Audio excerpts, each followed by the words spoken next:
Thank you for participating in our survey and for helping us develop data visualization tools for architects.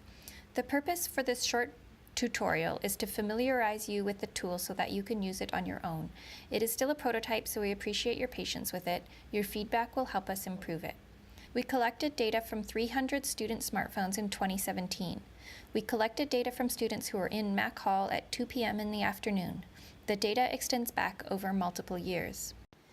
You can access the tool by entering the following code in your search bar: 162.246.156.156. Using this data, we created paths, which are shown as lines, and stay points, which are the individual yellow points. Stay points represent locations where people stayed in one place for a minimum of 10 minutes.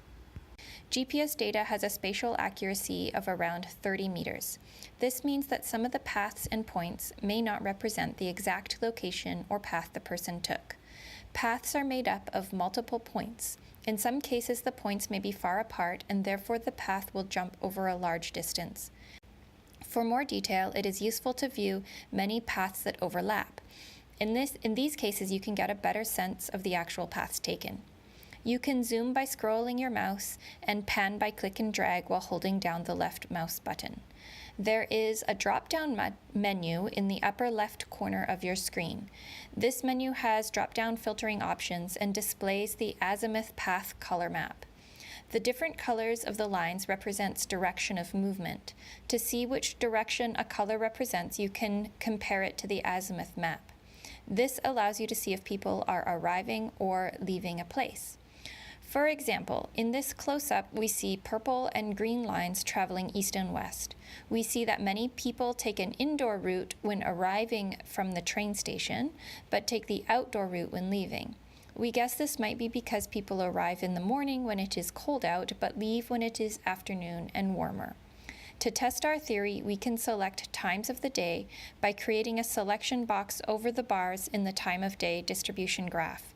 You can move the time by dragging your selection or moving the handles. As we can see, our hypothesis is for the most part correct. Most of the purple lines are in the morning and green lines are in the afternoon. You can make other selections to filter the data over months, days of the week, and hours of the day. You can select multiple months at a time to identify different seasons. Another feature of the tool is the geographic selection. If we want to see all paths and points that intersect with a certain building, we can click on the selection tool and click to draw the points of a polygon. Double-click to release. If you have created a polygon and want to remove it, you can click the garbage icon. If for some reason the app doesn't respond, you can refresh it in your browser. If you want to observe travel between two or more locations, you can continue drawing more polygons. These features should allow you to explore the data and perform some low-level tasks. I will walk you through one example now. Let's say we want to find repeating patterns of people walking in the bus loop at 9 a.m. So we zoom to the bus loop. We're looking at paths which are people walking, and we want to look for repeating patterns at 9 a.m. So we select only paths that happen during that hour. We see there are people walking mostly north and through the center of campus, but that they walk in other locations when moving in other directions. For this survey, we would appreciate you taking a couple minutes to explore answering the following questions using the tool, and then let us know how well the tool supports you. 1. How are people walking outdoors in winter distributed? 2. What are the differences between people dwelling indoors versus outdoors at lunch? And 3. Where are clusters of people walking in long corridors in the morning? Thank you again for your interest and help. You can reach us at angela.rout@ucalgary.ca. We are happy to answer any question you have about this study or this research in general.